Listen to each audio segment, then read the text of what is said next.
गुरुर्ब्रह्मा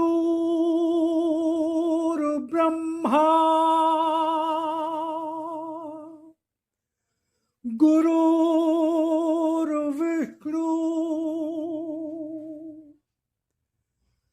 गुरुर्देवो महेश्वरा गुरुर्साक्षात् परब्रह्म तस्मै श्री गुरुवे नमः।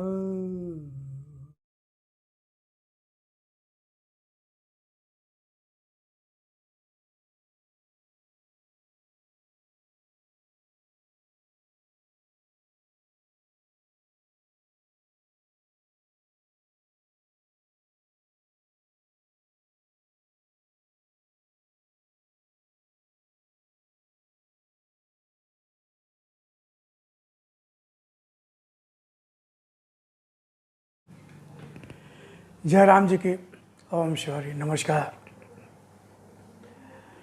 आशा करता हूँ आप सब परिवार आनंद से होंगे। तो आज हम भगवत चर्चा करेंगे अपने सद्गुरु वचन से, जो हमारे परम पूज्य सद्गुरुदेव ने जो हमको उपदेश किया, उनका सद्गुरु वाक्य कि साधक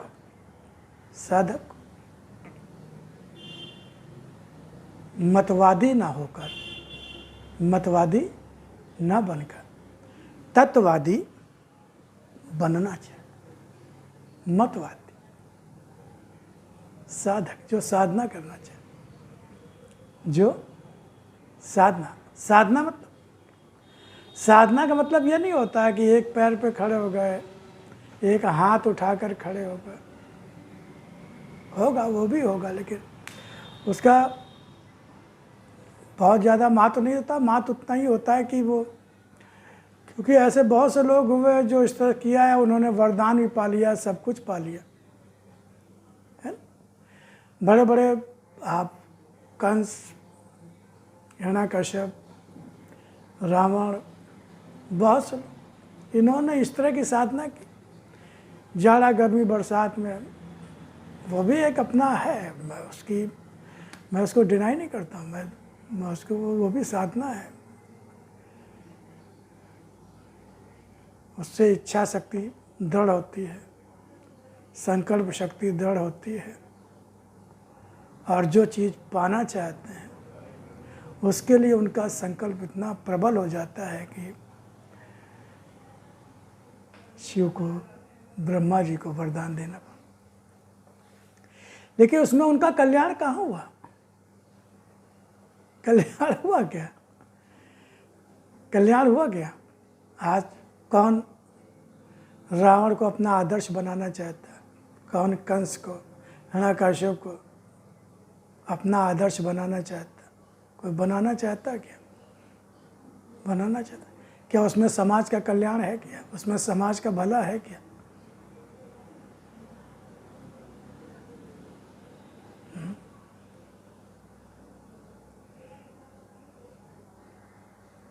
साधना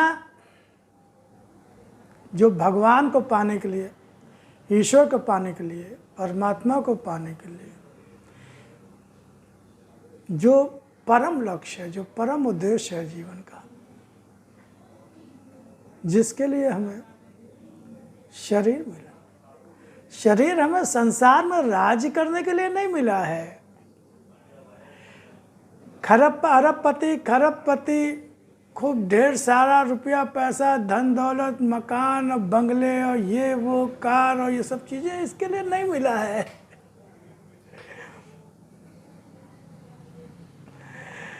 कि देखिए, सुख जो होता है ना, वो एक अपना अनुभव करने की चीज़ है। कौन आदमी किस चीज़ में सुख अनुभव करता है? कोई आदमी किसी चीज़ को पाके बहुत सुखी अनुभव करता है, वहीं पर उसी चीज़ को पाके दूसरा आदमी को बिल्कुल कुछ भी सुख अनुभव नहीं होता।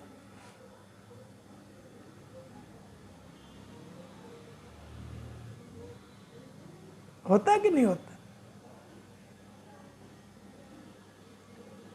अपनी अपनी पसंद है, अपनी अपनी रुचि है। तो सुख भी अलग अलग अलग व्यक्तियों के लिए अलग अलग स्थितियों में होता है सुख। एक स्थिति में कोई आदमी बहुत ज़्यादा अपने को सुखी अनुभव करता है, उसी स्थिति में दूसरा आदमी बेचैनी अनुभव करता है। पशु पक्षी हम आपसे ज़्यादा खुश दिखाई देते हैं, दिखाई देते कि नहीं दिखाई देते? चहकते हैं, चिड़िया पक्षी आसमान में उड़ रहे हैं, मस्त चहचहा रहे हैं। हिरण, छोटे छोटे जो पशु होते हैं, बच्चे होते हैं, पशु होते हैं, कुत्ते हैं, बिल्ली हैं, ये देखो सब मस्त घूमा करते हैं, टहला करते हैं।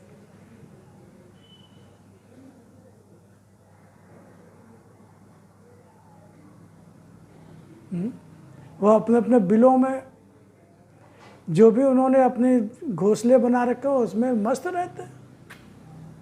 क्या उनके आंसू बहते हैं क्या घोंसले में रहते हुए?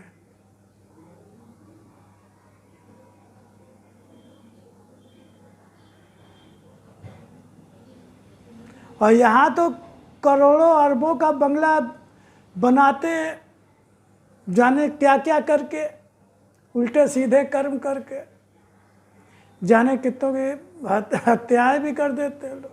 अधिकार छीनना तो एक मामूली सी बात है। आम आदमी का, सामान्य आदमी के अधिकारों का हनन तो एक आम बात है। वो तो जो प्रभावशाली लोग होते हैं, अमीर लोग होते हैं, वो तो अपना जन्मसिद्ध अधिकार मानते हैं।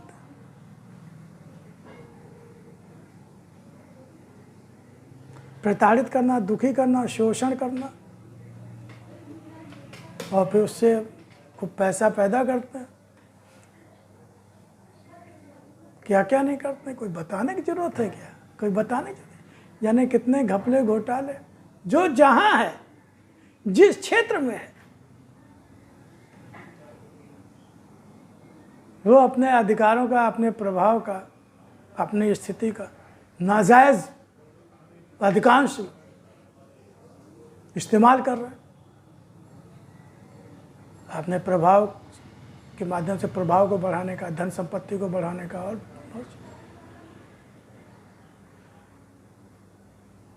और फिर बड़ी बड़ी गाड़ियां बंगलों में रहते। लेकिन क्या शांति है? क्या सुकून है? क्या बिना दवाई के, मेडिसिन के सो पाते हैं क्या? बिना नींद की गोली खाए क्या सो पाते हैं क्या? शुगर, बीपी, लीवर, किडनी,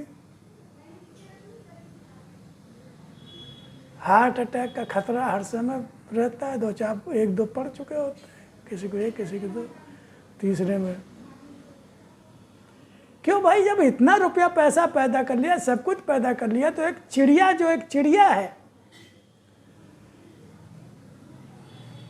जो घोंसले में रहती है, घोंसला भी नहीं होता तो मस्त घूमती है, टहलती, चहचहाती, खिलखिलाती, जिसको देखकर हम लोग खुश हो जाते हैं। चिड़िया की चहचहाहट देखकर हम लोग खुश होते हैं। पशु पक्षियों के कुलाचे जो मारते हैं, खिलखिले भागते हैं, दौड़ते हैं, तो उनको देख के हम लोग खुश हो जाते हैं।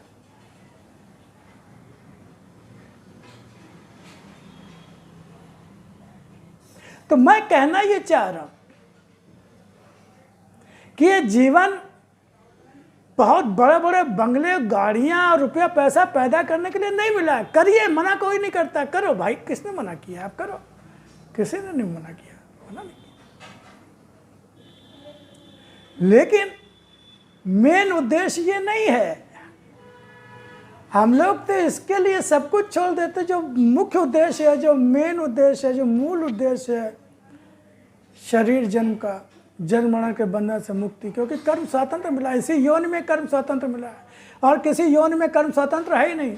देवता भी स्वतंत्र नहीं है, देवता भी भोग योनि है, भोग योनि है, बंधे हैं अपने कर्म के, जो स्वभाव उनका है उससे बंधे हुए हैं, जो कर्म करने प्रकृति उनकी है। अग्नि देवता अग्नि ही दे सकते हैं, वरुण देवता पानी ही दे सकते हैं,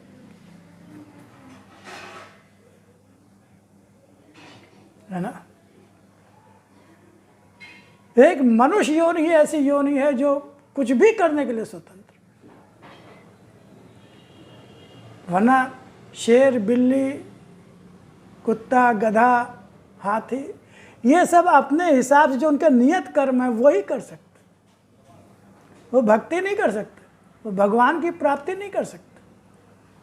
उनमें बुद्धि होती है, चालाकी होशियारी होती है, लेकिन विवेक नहीं होता, विवेक नहीं होता, सही गलत की समझ नहीं होती, जैसे मनुष्य को मिला। देखिए हम लोग सारे काम करेंगे दुनिया के, बस यही काम नहीं करेंगे। वो औपचारिकता भगवान की एक आदत परिवार में देखते देखते बड़े हुए, परिवार में पूजा पाठ होता है हनुमान जी की इनका, तो वो हम करने लगते हैं। फिर ये हमारे दिमाग में बैठ जाता है कि भाई भगवान हमारा कष्ट दूर कर सकता है, जब कष्ट आता है तो भगवान की पूजा करने लगते हैं, मंदिर जाना, आरती पूजन करना, व्रत उपवास रखना। भगवान से प्रेम थोड़ी होता है, भगवान को हम लोग थोड़ी चाहते हैं। भाई डॉक्टर से प्रेम किसको होता है? किसी को नहीं होता। होता है क्या डॉक्टर से प्रेम? वो तो डॉक्टर पास ले जाते हैं कि हमारी बीमारी का इलाज करते हैं, भाई हमारी जान बच जाए। बीमार ना हो तो हम डॉक्टर पास कहाँ जाए? भैया हो गए डॉक्टर, बैठे रहो।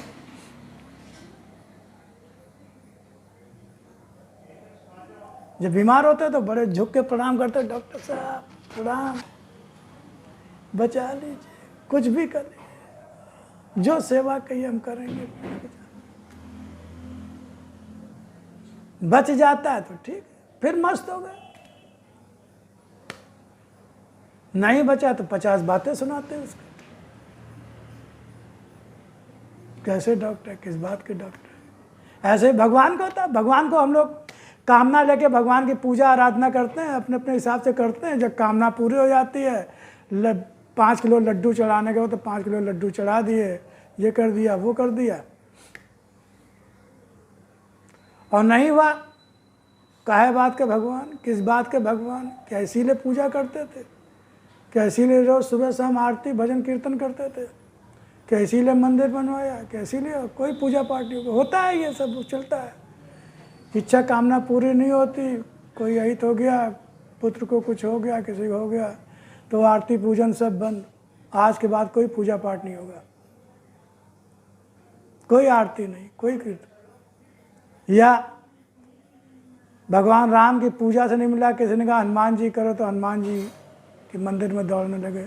फिर किसी ने कहा अरे शिव को करो, गणेश जी करो। कोई तो कहता है मजार में जाओ, मजार में चादर चढ़ाओ। तो सनातनी होते हुए भी, हिंदू होते हुए भी अपने आराध्यों पर भरोसा नहीं रह गया, हम मजार में जाते हैं जहाँ किसी की कब्र बनी हुई है, जिसको किसी को गाड़ा गया है, उस मुर्दे में श्रद्धा है।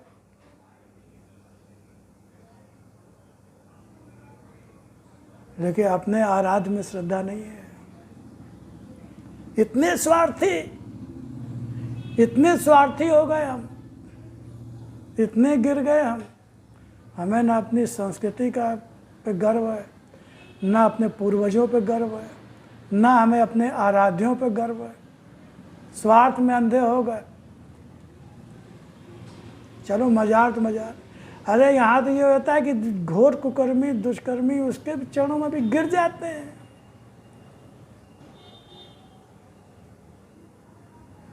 भगवान पे भरोसा ही नहीं, और सब भक्त हैं।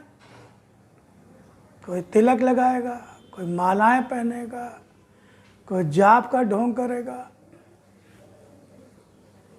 कोई हनुमान चालीसा पढ़ेगा, कोई सब अच्छा है।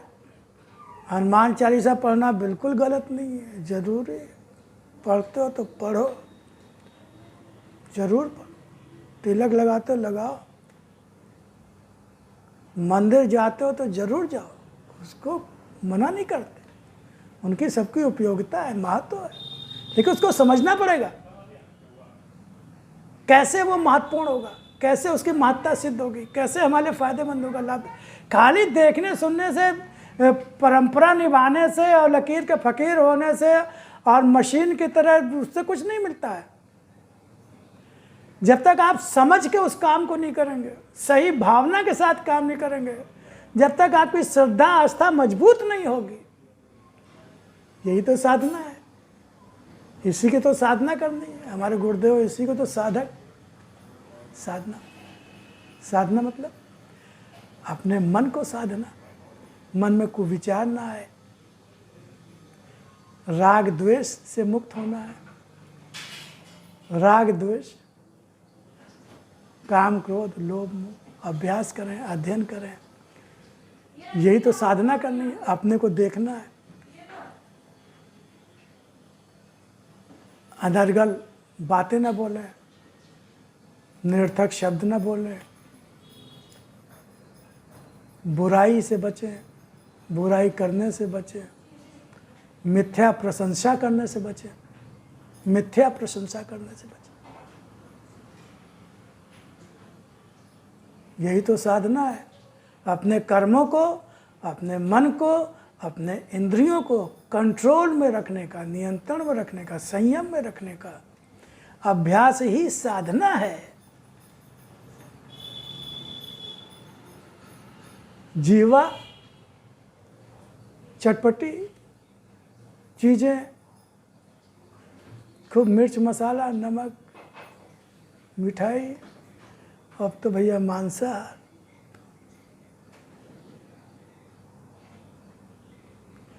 मांसाहार से बड़ा विभत्स अपराध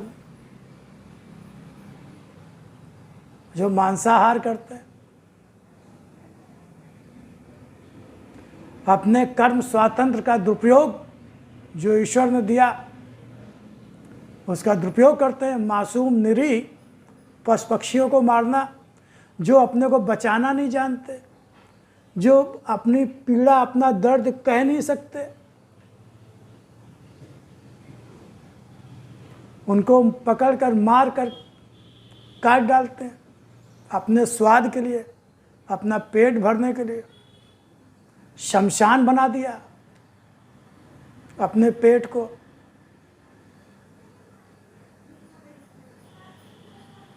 जाने कितने पशु पक्षियों के मुर्दा शवों को अपने पेट में उध्वस्त कर गए। और हम अपने को इंसान कहते हैं, मानव कहते हैं, जिसमें इंसानियत नहीं, मानवता नहीं, दूसरे का दर्द, दूसरे का दुख अनुभव करने की समझ नहीं, दया नहीं है, करुणा नहीं है। उनका दुख दर्द दिखाई नहीं देता, उनकी पीड़ा दिखाई नहीं देती। हमें एक पिन चुभ जाती है तो कितना दर्द होता है, थोड़ा सा घाव हो जाता है तो तुरंत डॉक्टर के पास पहुंचते हैं, इलाज कराते हैं। उनको जिंदा ही काटते हो, जिंदा ही मारते हो, काहे के लिए? अपना पेट भरने के लिए, अपने स्वाद पूर्ति के लिए, और समझते हो कि तुम्हारा स्वास्थ्य अच्छा होगा, ताकत आएगी, शरीर मजबूत होगा, बीमारियों से बच जाओगे। जो ऐसा सोचते हैं, क्या कहूं उनकी बुद्धि को, क्या कहूं उनकी समझ को। भगवान ने कहा जो मांसाहार करता, जो मांसाहारी है, उनके ऊपर मेरा क्रोध वज्र बनकर टूटता है। कभी आकस्मिक दुर्घटनाओं में उनकी, उनके परिवारजनों की मृत्यु हो जाती है, कभी बम विस्फोट में मारे जाते हैं, कभी भयंकर भूकंप आता है, बाढ़ आती है, प्रलयकारी स्थितियां होती हैं, आकस्मिक सड़कों पर रास्ते दुर्घटनाओं पिस जाते हैं। अगर वो किसी पशु पक्षी को मारते हैं, काटते हैं, खाते हैं, तो जिस तरह से वो भी किसी के बच्चे हैं, उनके लिए भी कोई आंसू बहा रहा होता है उस समय। जब छुरी लेकर कसाई खड़ा होता है या कोई मांसाहारी अपने स्वाद के लिए किसी को मारता काटता है, चाहे वो मुर्गी हो, मुर्गा हो, बकरा हो, भैंसा हो, कोई भी हो, तो जब हम तलवार और छुरा लेकर वो काटने के लिए जब वो हत्यारा जाता है, कसाई जाता है, तो उसकी आंखों में भी बहुत दर्द होता है, बहुत पीड़ा होती है, बहुत डर और भय होता है। उसका मांस विषाक्त हो जाता है। कैसे कोई उससे स्वास्थ्य की अपेक्षा रख सकता है?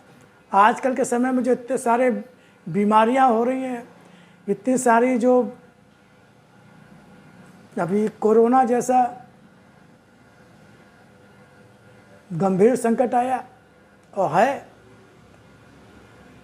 और आएंगे, अगर हमने अपनी वृत्ति को नहीं बदला तो, नहीं समझे तो ये कुतर्क काम नहीं आएगा कि अगर हम मारे काटेंगे नहीं तो ये बहुत ज़्यादा बढ़ जाएंगे। लोग कुतर्क करते हैं, कुतर्क करते हैं, कुतर्क करते हैं, अगर इनको मार के नहीं खाएंगे तो उनकी जनसंख्या बहुत बढ़ जाएगी। आप संसार के मालिक हो क्या? संसार आपने बनाया है क्या? संसार आप चला रहे हैं क्या?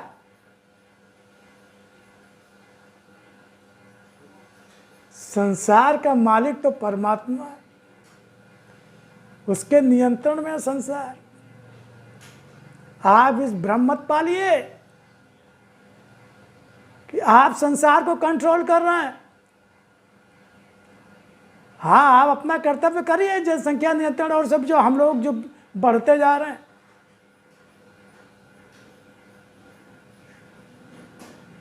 पशु पक्षियों की चिंता मत करिए, वो कंट्रोल करने वाला है, उनको कर्म स्वातंत्र नहीं है। हम अपने कर्म स्वातंत्र का दुरुपयोग करते हैं, 10-10, 20-20, 50-50 बच्चे पैदा करते जाते हैं, 10-10, 12-12, 13-13, 14-14, 3-3, 4-4 शादियां करते हैं, इसीलिए ताकि जनसंख्या बढ़े। यहाँ वो विषय नहीं, इसलिए चर्चा नहीं करना चाहता मैं।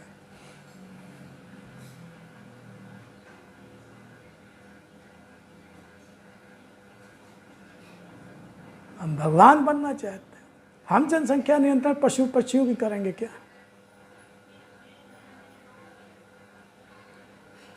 वही पशु पक्षी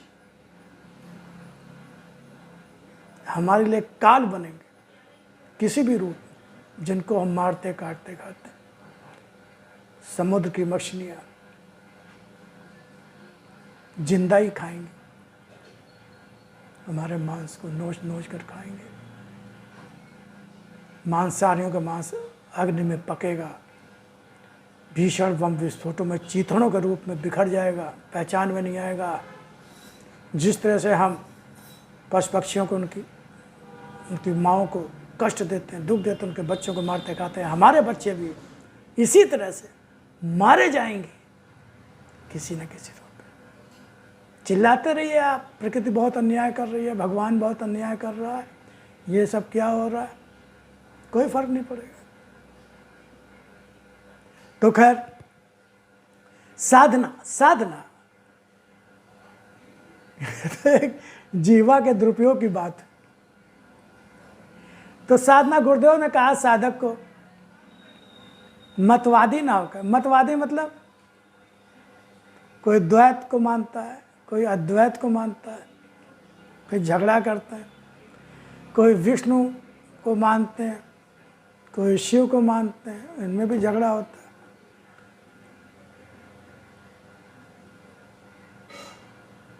कोई निराकार को मानता है, कोई साकार को मानता है।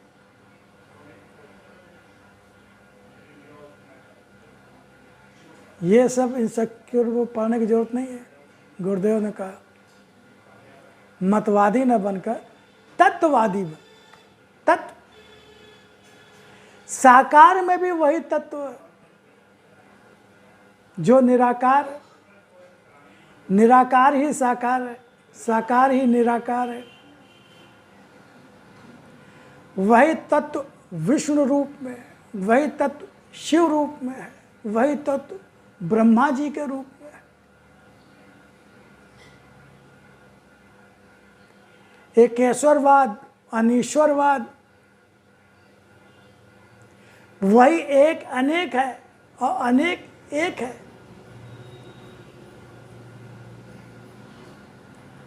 जड़ चेतनई ग्रंथ पड़ गई, यद्यपि मृषा छूटत कठिनाई। तुलसीदास जी ने कहा जड़ चेतन, जड़ चेतन, ये जो ग्रंथ है ना कि ये जड़ है ये चेतन है, उनमें जो अंतर हमें दिखाई देता है, ये ग्रंथ ही गांठ है, भ्रम है, भ्रम है, अज्ञान है कि हम जड़ चेतन को अलग अलग देखते हैं। यद्यपि मृषा यानी मिथ्या है, भ्रम है, गलत है, छूटत कठिनाई, लेकिन आसानी से छूटती नहीं है क्योंकि अभ्यास पड़ गया है, अभ्यास पड़ गया है, अभ्यास पड़ गया है। तो जो तत्ववादी होता है वो जड़ चेतन में एक ही तत्व का दर्शन करता है, एक अनेक में एक ही तत्व का दर्शन करता है। साकार में भी वही दिखाई देता है जो निराकार ही साकार में दिखाई देता है, और साकार में निराकार दिखाई देता है।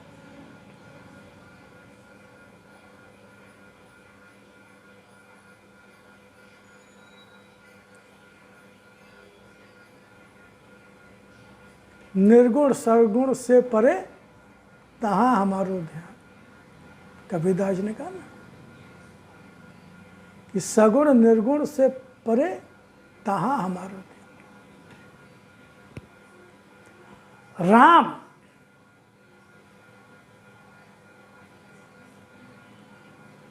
अयोध्या नरेश, दशरथ पुत्र, श्री राम भी राम ही है, वही राम है जो कण कण में व्याप्त है, जो रोम रोम में व्याप्त है। वो साकार हुआ रामचंद्र जी के रूप में, भगवान श्री रामचंद्र जी। वही राम जब साकार हुआ उसके पहले भी कण कण में वही राम व्याप्त था, और जब वो इस पृथ्वी से अंतर्ध्यान हुए तब भी वो संपूर्ण विश्व में व्याप्त रहे। उनका अभाव न पहले था न अब है।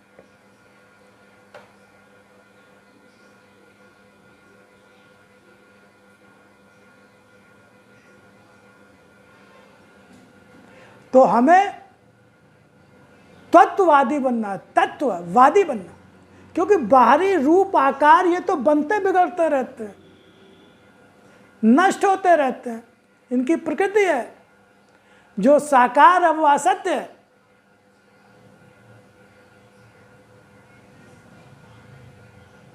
जो साकार है वो असत्य है, जो इन आंखों से दिखता है, चर्म चक्षुओं से दिखता है।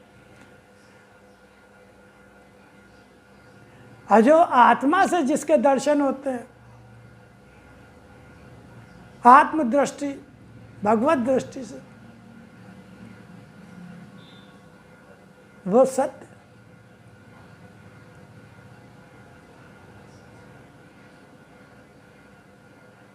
सृष्टि बनती बिगड़ती रहती है, परिवर्तनशील है, संसार परिवर्तनशील है। जो आकार लेकर आता है उसको जाना होता है, वो आकार उसका नष्ट होता है।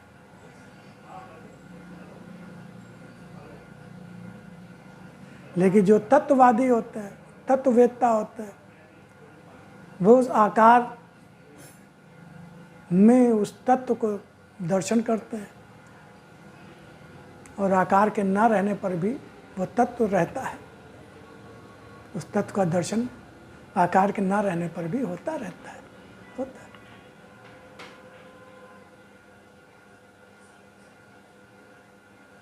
गुरु का शरीर भी पूजनीय होता है, सद्गुरु का शरीर भी पूजनीय होता है, क्योंकि ऐसा विलक्षण, अनिर्वचनीय गुरु तत्व उनके अंदर उस शरीर में विद्यमान प्रकट होता है, गुरु तत्व प्रकट, जिससे वो शरीर भी पूजनीय हो गया। लेकिन शरीर छूट गया तो क्या गुरु तत्व कहीं चला गया? क्या तत्व का अभाव हो गया?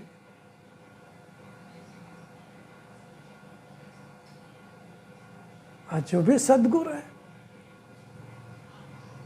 जो भी सद्गुरु हैं, जो परमात्मा की ओर ले जाने का उपक्रम करते हैं, सद्गुरु हैं, वो सब में वही तत्व व्याप्त है, कोई अंतर थोड़ी है। अब हमारे गुरु बड़े और फलाने गुरु छोटे और ये वो, यही तो ना समझिए। गुरु तो गुरु, सद्गुरु तो सद्गुरु है। गुरु तत्व जितने भी सद्गुरु हैं, वो चाहे नानक जी हो,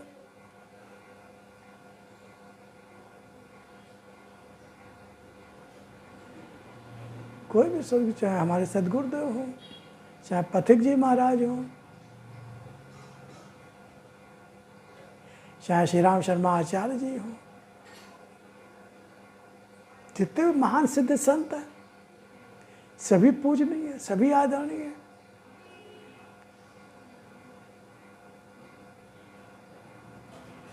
क्योंकि उन सब में एक ही तत्व है, गुरु तत्व, सद्गुरु तत्व।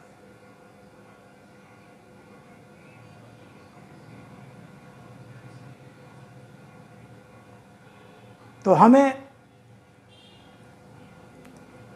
मतवादी नहीं बनना है, किसी एक मत, किसी एक विचारधारा से बंधना नहीं है। ज्ञान तो मुक्त करता है ना, परमात्मा ज्ञान, ब्रह्म ज्ञान तो मुक्त करता है, बांधता थोड़ी है, बांधता थोड़ी, बांधता थोड़ी। हम किसी एक विचार से, किसी एक व्यक्ति विशेष से, किसी एक नाम से, किसी एक रूप से आकर बंद कर तो हम अपने को बांध लेते। वो तो असीम है, अनंत है, सर्वव्यापक है।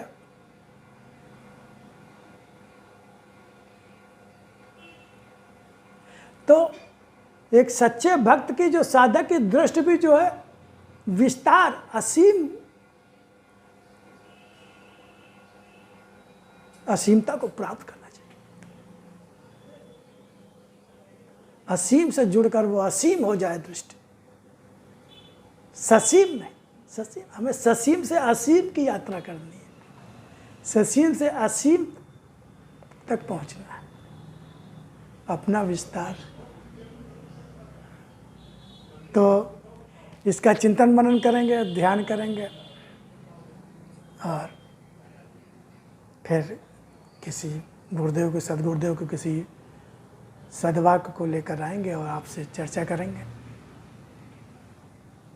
तब तक के लिए ओम।